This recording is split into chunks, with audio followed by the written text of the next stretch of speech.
નમસ્તે દર્શક મિત્રો, મારું ભાવેણા ચેનલમાં આપનું હાર્દિક સ્વાગત છે। ભાવનગર શહેરના સુભાષનગર વિસ્તારમાં આવેલી ભોલાનાથ સોસાયટીમાં પવિત્ર રામેશ્વર મંદિર ખાતે રવિવારથી પિતૃમોક્ષ સાથે શ્રીમદ ભાગવત સપ્તાહનું ભવ્ય આયોજન કરવામાં આવ્યું હતું। અહેવાલ હર્ષભાઈ રાવલ, ભાવનગર।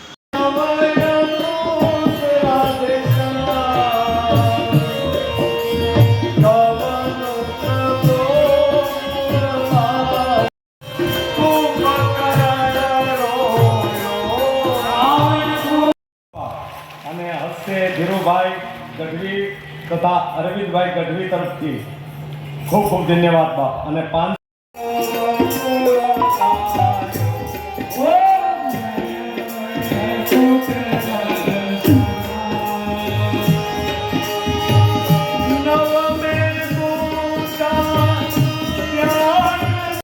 2000 રૂપિયાથી છે તો આરતીના યજમાનો આવી જાઓ બાપા, અને આરતી ઉતારવા માટે નીચે પણ આરતી તૈયાર કરો।